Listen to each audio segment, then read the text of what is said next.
నా చెప్పనించికి ఛాతీ దేశ్కి చౌకీదార్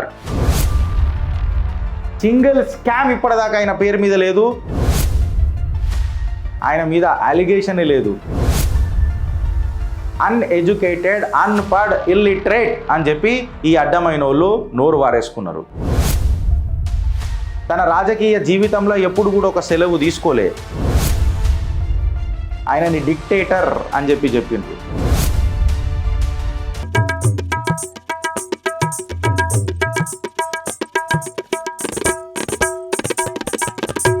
చిట్టా నంబర్ 3లకు పోతే అసలు గిరీష్ ఇప్పుడు నువ్వు ఎందుకు తీసుకొచ్చినావు మాణిక్షన్ అని మాట్లాడితే, నా చెప్పనించికి ఛాతీ దేశ్కి చౌకీదార్ మోదీ గారి ఫోటో పెట్టిన. ఏదో టాస్క్ అని అంటున్నావు గిరీష్, ఏంది అని అంటే 2014లో ఆయన వచ్చిండు, ఆయనని ఛాయ్వాలా అన్నారు, డిమానిటైజేషన్ చేసిండ్రు, ఆయనని నీచ్ అని అన్నారు, ఆయన ట్రిపుల్ తలాక్ తీసుకొచ్చిండు, మర్జా మోదీ అని చెప్పి దూషించిండ్రు. ఆయన పాకిస్తాన్కి చైనాకు వాళ్ళకు అర్థమైన భాషలలో జవాబిస్తే ఆయనని పిరికి పందా అని చెప్పి వీళ్ళు మాట్లాడినరు. జన్ధన్ అకౌంట్లు ఓపెన్ చేసి గరీబోళ్లకు ప్రధానమంత్రి ఆవాస్ యోజన కింద ఇల్లులు ఇస్తే, నీళ్ళు ఇస్తే, గ్యాస్ కనెక్షన్లు ఉజ్వల యోజనల కింద ఇస్తే, యూపీఐ అకౌంట్లు క్రియేట్ చేసి డిజిటల్ పేమెంట్స్ తయారు చేస్తే, హెల్త్ స్కీమ్స్ తీసుకొస్తే ఆయనని జుమ్లేబాజ్ అని చెప్పి దూషించిండ్రు. Digital India and UPI payments తీసుకొస్తే ఆయనని గవార్ అండ్ అన్రియలిస్టిక్ అని చెప్పి పార్లమెంట్ సాక్షిగా మాట్లాడినరు. రఫేల్ తీసుకొని వస్తే ఆయనని చోర్ అని చెప్పి ఒక ప్రతిపక్ష నాయకుడు, ఇప్పటిదాకా యువ నాయకుడు అని చెప్పి చలామణి అవుతున్న ఒక కుటుంబానికి చెందిన యువ నాయకుడు ఇప్పటికీ మాట్లాడతాడు. 55 సంవత్సరాల తెలివి, మెచ్యూరిటీ అర్థమవుతుందాడ. రాఫేల్ తీసుకొస్తే ఆయనని చోర్ అన్నారు. ఆయన ఒక్క టెర్రరిస్ట్ అటాక్ లేకుండా పరిపాలన సాధించిండు. బాంబ్ బ్లాస్ట్ పక్కకు పెట్టుండ్రి, తిచ్చుబుడ్డీలు పెట్టాలంటే భారత్లో భయపడుతున్నారు ఇవాళ Pakistan, Bangladesh, or to that matter Islamic తీవ్రవాదులు. ఆయనని హిందుత్వవాది, భగ్వా ఫేసిస్ట్ అని చెప్పి ఆరోపణలు చేసిండ్రు. ఆర్టికల్ 370 తీసేస్తే ఆయన డిక్టేటర్ అని చెప్పిండ్రు. ఆయనని కంట్రీ ఎకానమీని 5వ స్థానంలో ప్రపంచ స్థాయిలో పెడితే ఆయనని ఒక ఫేకు అని చెప్పి దూషించిండ్రు. ఆయన సింగిల్ స్కామ్ ఇప్పటిదాకా ఆయన పేరు మీద లేదు, ఒక కేస్ ఆఫ్ కరప్షన్ ఆయన మీద రిజిస్టర్ అయ్యలేదు. ఇన్ఫ్యాక్ట్ చెప్పాలనంటే ఆయన మీద అలిగేషనే లేదు. కాకపోతే ఆయనని మాత్రం అదానికి లింక్ చేసి అలిగేషన్స్ పెట్టిండ్రు. వీడికి ఆగిపోయిందా అంటే వీడికి ఆగిపోలే. భారత ప్రఖ్యాతిని ప్రపంచ స్థాయిలో ఆయనని తీసుకొని పోతే ఆయన ఏమన్నారంటే ఆయనకు దౌత్యనీతి రాదు, ఫారెన్ డిప్లొమసీ రాదు, ఫారెన్ పాలసీల మీద ఒక ఛాయ్ వాళ్ళకేం తెలుసు అని చెప్పి ఆయనని దూషించిండ్రు. కోవిడ్ టైంలల్లా ఆక్సిజన్ సిలిండర్లు లేవు, ఆయన ఒక కూనీ, ఆయన మర్డరర్ అని చెప్పిండ్రు. సేమ్ గోద్రా ఇన్సిడెంట్లో కూడా ఆయన మీద మాట్లాడిండ్రు. జిఎస్టీ తీసుకొచ్చి ఆత్మనిర్భర్ భారత్ అని పెంచి మేక్ ఇన్ ఇండియా ఇనిషియేటివ్స్ని ముంగడికి తీసుకుపోయి 88,000 కోట్ల డిఫెన్స్ ఎక్స్పోర్ట్స్ ఇవాళ భారత్ ప్రపంచానికి అందిస్తున్నది అని అన్నప్పుడు ఆయన ఒక అన్ఎడ్యుకేటెడ్, అన్పడ్, ఇల్లిటరేట్ అని చెప్పి ఈ అడ్డమైన వాళ్ళు నోరు వారేసుకున్నారు. రామ్ మందిర్ కడితే ఆయన హిందూ ఓట్ల కోసం బిచ్చమడుగుతున్నారు అని చెప్పి ఆయన మీద ఆరోపించిండ్రు. ఆయన కుటుంబం, ఆయన పరివార్, ఆర్ టు దట్ మ్యాటర్ ఆయన ఫ్యామిలీ ఎప్పుడు కూడా ఆయన రాజకీయ జీవితాలలో రాలే. తన రాజకీయ జీవితంలో ఎప్పుడు కూడా ఒక సెలవు తీసుకోలే. కాకపోతే ఆయన తల్లిగారిని అవమానించిండ్రు, ఆయన ఫ్యామిలీని అవమానించిండ్రు. కరప్ట్ లీడర్స్కి, ఎల్లో జర్నలిస్టులకు అండ్ ఫేక్ పాలిటీషియన్లకు గడ్డపారదించిండు. ఆయనని డిక్టేటర్ అని చెప్పిండ్రు. రైతుల కోసం లాస్ తీసుకొని వస్తే, ఫామ్ లాస్ తీసుకొని వస్తే ఆయనని ఆయన మర్డరర్ అని చెప్పి ఢిల్లీ రస్తాలు బ్లాక్ చేసిన ఆ ఖలిస్తానీ తీవ్రవాదులు ఆయనని ఒక డిక్టేటర్ లెక్క ముద్ర చేసిండ్రు. ఇన్ని జరిగినా అఖండ భారత్ స్వప్నం కోసము అఖండగా నిలబడ్డ ఆ నరేంద్ర దామోదర్ దాస్ మోదీ గారికి చిత్రగుప్త్ వందనం చేస్తుంది, పాదాభి వందనం చేస్తుంది. But yes, the voters expectations పెరుగున్నాయి సార్. ఇక్కడ మీరు ఏదైతే స్పీడ్లో పనిచేసినరో మీరు దుగ్నా స్పీడ్లో పనిచేయాల్సి వస్తుంది సార్. బికాస్ ఏక మచ్చర్ అనేది మన అందరికీ తెలుసు, సలా క్యా బనా దేతా హై. సో ఏ మచ్చర్కు అవి జిందా నహీ छोड़ने का, ఏక మచ్చర్కు భీ ఆజ్ జిందా నహీ छोड़ने का మోదీజీ. ఈ మాట నేను ఎందుకు మాట్లాడుతున్నా, ఆయన అఖండత గురించి ఇలా ఎందుకు మాట్లాడుతున్నానంటే ఇన్ స్పైట్ ఆఫ్ దిస్ అరే నాకు మోటివేషన్ వస్తుంది, మీరు ఎంత తీరుతారో నాకు అంత మోటివేషన్ వస్తుంది అని చెప్పి కవచ కుండలాలు ధారణ చేసిన ఆ మోదీ గారికి ఇగో ఈ స్లైడ్ అంకితం చేసింది చిత్రగుప్త్. అయితే అక్కడ టాస్క్ అని ఎందుకు పెట్టినామనంటే ఇప్పుడు ఇప్పే చిట్టా ఇగో వీడికి స్టార్ట్ అవుతుంది. ఈ చిట్టాకు కంటిన్యూయేషన్లోనే ఆయనకున్న పెద్ద టాస్క్ ఏందనంటే ఇవాళ బంగ్లాదేశ్ని మనం లైట్ తీసుకునే పరిస్థితులలో లేదు. ఎందుకు చెప్పాలని అంటే ఆధారాలతోనేమి చిత్రగుప్త్ కాబట్టి చిన్న దేశం కదా, గింతంత ఉంటుంది కదా, మనం పోస్తే కొట్టుకోబోతుంది కదా, మనం ఉమ్మేస్తే కొట్టుకోబోతుంది కదా అని అన్న ఆలోచన మన ఓవర్ కాన్ఫిడెన్స్కి దారితీస్తుంది. ఇవాళ కేంద్ర సర్కార్ చాలా కీలకంగా ఆలోచిస్తున్నది. ఇన్ఫ్యాక్ట్ ఇది చాలా క్లిష్టమైన పరిస్థితులలో ఉన్నాం, సైనిక బలగాలు అన్నీ అప్రమత్తంగా ఉండాలా అని చెప్పి డిఫెన్స్ మినిస్టర్ రాజ్నాథ్ సింగ్ గారు చెప్పనకనే చెప్పేసిండ్రు. ఈ మాట నేను ఎందుకు అంటున్నానంటే మన యూనిస్ అనేవరైతే ఇవాళ ప్రధానమంత్రి అయిండో బంగ్లాదేశ్లో, ఆయన వీళ్ళైతే రెఫ్యూజీల లెక్క సెటిల్ అయినరు చూడు మయన్మార్కి వచ్చి, వాళ్లకు పెద్దపీట వేస్తున్నాడు మన బంగ్లాదేశ్ ప్రైమ్ మినిస్టర్, కొత్తగా ఎలక్ట్ అయిన prime minister or interim government form చేసిన Yunus is supporting the settled Rohingyas in Bangladesh. ఆయన ఏమన్నాడంటే గవర్నమెంట్ కంప్లీట్గా సపోర్ట్ చేస్తుంది ఎవరైతే 1 మిలియన్ రోహింగ్యాస్ ఎవరైతే ఇక్కడ బంగ్లాదేశ్లో షెల్టర్ తీసుకున్నారో వాళ్ళ కమ్యూనిటీకి మానవతా దృక్పథం కింద మేము అన్నీ చేస్తాం, వాళ్ళ సేఫ్టీ, డిగ్నిటీ అండ్ వాళ్ళ హక్కుల కోసం మేము ప్రతి ఒక్కటి పోరాడతాం అని చెప్పి మొహమ్మద్ యూనిస్ మాట్లాడిండనంటే ఇది మామూలు మాట కాదు, ఇది చాలా చాలా చాలా కీలకమైన విషయం. ఇది భారత్ చాలా పరిగణనలోకి తీసుకోవాలి. ఈ రోహింగ్యాల వల్ల ఇవాళ బంగ్లాదేశ్ ఏమైందో మనం అందరం చూసినాం. ఇవాళ బంగ్లాదేశ్లో లొల్లి పెట్టిన ఎవరో కాదు, రోహింగ్యా సాల్వేషన్ ఆర్మీయే బంగ్లాదేశ్ నీడి దాకా తీసుకొచ్చింది. దీన్ని మనం లైట్ తీసుకున్నామా, భారత్ భూభాగం చీలిక తప్పదు. ఇది నేను కేంద్ర సర్కార్కి భవిష్యవాణి చెప్పనీకి ప్రయత్నం చేస్తున్నా. ఈ స్టేజ్ దగ్గర ఆరేక్ బటవారా హమ్ ఖ్వాబ్ మే భీ సోచ్ నహీ సక్తే. అందుకనే నేను చెప్తున్నా, మోదీజీ మీరు ఇన్ని అవమానాలు ఎదుర్కొన్నారు, ఇంత గంభీరమైన ఆరోపణలు ఎదుర్కొన్నారు, ఇక ఆరోపణలు తిప్పికొట్టే సమయం వచ్చింది అని చెప్పి మీకు పాదాల సాక్షిగా మీకు నేను ఒక చిన్న సజెషన్ ఇస్తున్నా. వీళ్లకు గడ్డపారదించాల్సిన అవసరం వచ్చింది. ఎందుకు ఈ మాట చెప్తున్నానంటే ఏదో ఒక రోజు ఇవాళ కాకపోయినా రేపు కాకపోయినా ఎల్లుండి, ఇవాళ నేను మాణిక్ షా గారి గురించి ఎందుకు మాట్లాడినానంటే ఈ 1971 వార్ ఇవాళ మనం ఏదైతే గర్వంగా చెప్పుకుంటాం కదా, బంగారపు అక్షరాలలో మనం రాసుకుంటాం కదా మన భారతీయ చరిత్రని, అది అందజేసింది ఆ పెద్ద మనిషి మాణిక్ షా.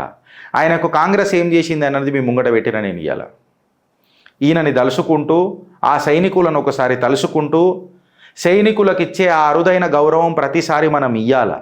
మీకు ప్రత్యక్షంగానో పరోక్షంగానో మీకున్న బిజినెస్లల్లా వాళ్ళతో ఎన్కౌంటర్ ఎప్పుడో ఒకసారి అవుతుంది. వాళ్లకు భారత్ మన గర్వం, మన మనసులలో ఏదైతే గర్వం ఉన్నదో వాళ్ళకి అది అందజేయాల. ఆ బార్డర్లలో నిలబడ్డందుకే టేబుల్ మీద ఉన్న మన అన్నం, మన పిల్లల ఫ్యూచర్ ఇవాళ అబ్సల్యూట్గా సేఫ్ ఉన్నది. వాళ్ళను ఒక్కసారి స్మరించుకుంటూ భారత్కి ఇంకొక ఆప్షన్ లేదు. ఎందుకు చెప్తున్నానంటే భారత్కి ఇంకొక ఆప్షన్ లేదు. ఎందుకు చెప్తున్నా ఈ ముచ్చట, ఇవాళ ఈ స్లైడ్ ఎందుకు పెట్టినానంటే 1971 వార్లా వెస్టర్న్ కంట్రీస్ కంప్లీట్గా పాకిస్తాన్కి ఎట్లా సపోర్ట్ చేసినాయో మనందరికీ తెలుసు. బ్యాటిల్ ఫీల్డ్లల్లా యుద్ధ భూమిలా కంప్లీట్గా భారతదేశానికి విరుద్ధంగా స్టార్ట్ అయిపోయింది. మనం స్లిప్ అవుట్ స్టార్ట్ అయిపోయినాం 1971 వార్లో. United States of America democracy కా రక్వాలా అని చెప్తాడు కదా, ఇంతకు ముందే నేను చిత్రగుప్తులో చెప్పిన ఏందనంటే డెమోక్రసీ ఫర్ అమెరికా ఏందనంటే అమెరికన్ ఇంట్రెస్ట్లు కాపాడుకునుడే వాళ్లకు democracy.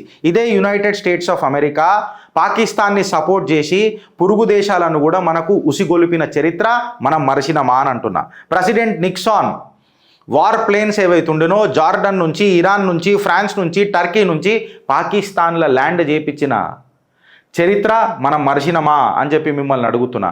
US navy 7th fleet ఏదైతున్నదో 70 వార్షిప్లు, 300 ఫైటర్ ప్లేన్లు అండ్ 40,000 సోల్జర్లు, లార్జెస్ట్ యూనిట్ ఆఫ్ యుఎస్ నేవీని అలాంగ్ విత్ ది బ్రిటిష్ నేవీని బే ఆఫ్ బెంగాల్లా పాకిస్తాన్కు మద్దతుగా అవసరమైతే చైనా సపోర్ట్ కూడా తీసుకొని భారత్ని తొక్కనికే ప్రయత్నం చేసింది. వాస్తవమా కాదా? ఒకసారి మీకు చరిత్ర యాద్ చేపిస్తున్నా. ఇదే నెక్సాన్ పొరుగు దేశాలను మన మీద ఉసుగొల్పిండి. ఇప్పుడే నేను మాట్లాడిన Jordan, Iran, France or to that matter Turkey.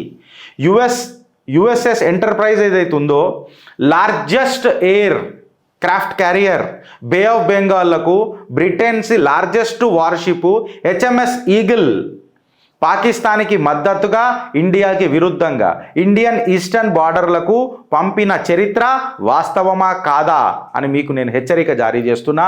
ఒకసారి మీకు మీ మెమరీస్ని ఫ్రెష్ చేస్తున్నా.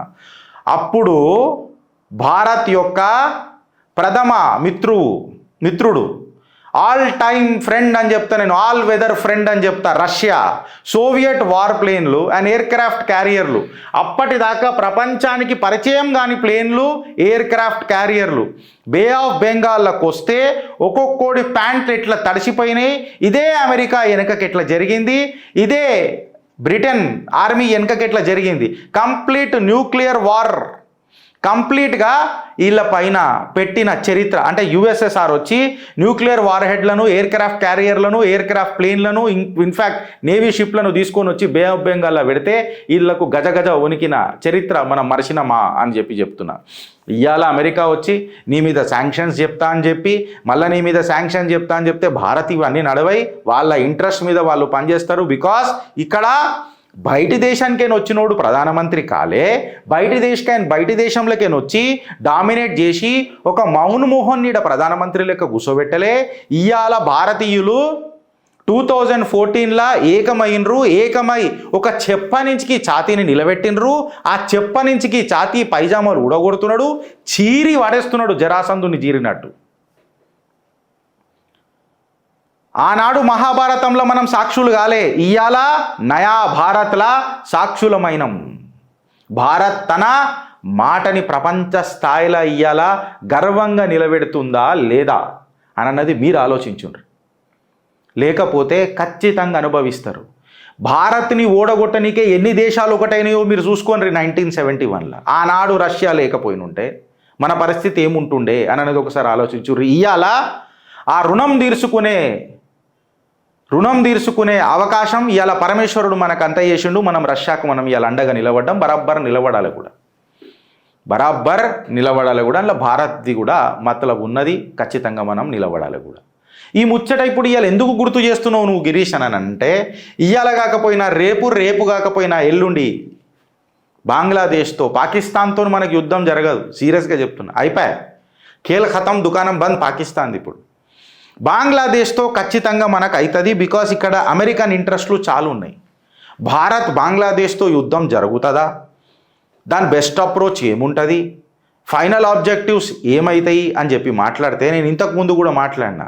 ఇందిరాగాంధీ గారు చేసిండ్రు, ఆ రంగపూర్ని గుంజుకొని వచ్చి పెట్టినుంటే మనకు చికెన్ నెక్ జర పెద్దగా అవుతుండే, మన రక్షక బలగాలకు జర ఊపిరి వీల్చుకునే కెపాసిటీ దొరుకుతుండే అని అంటున్నా. బట్ ఇది ఇయ్యాలటి మాట కాదు, అది ఆనాటి మాట. బట్ ఇయ్యాలటి మాట నేను ఏమంటా అంటే, ఇవాళ భారత్కి ఇది జర చిట్టా పెద్దగా పోతుంది ఫ్రెండ్స్.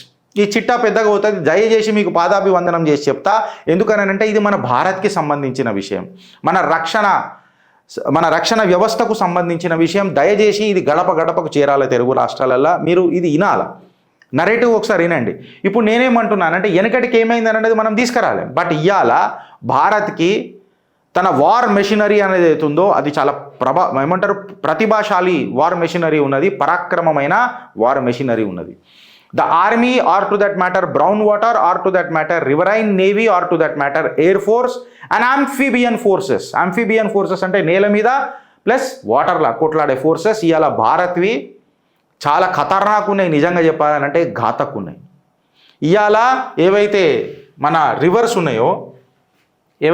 ఉన్నాయో మన బ్రహ్మపుత్ర, మధుమతి, ఇంకా ఈ మన పద్మావతి ఏమో రివర్స్ ఉంటాయి. ఒక్క నిమిషం ఫ్రెండ్స్.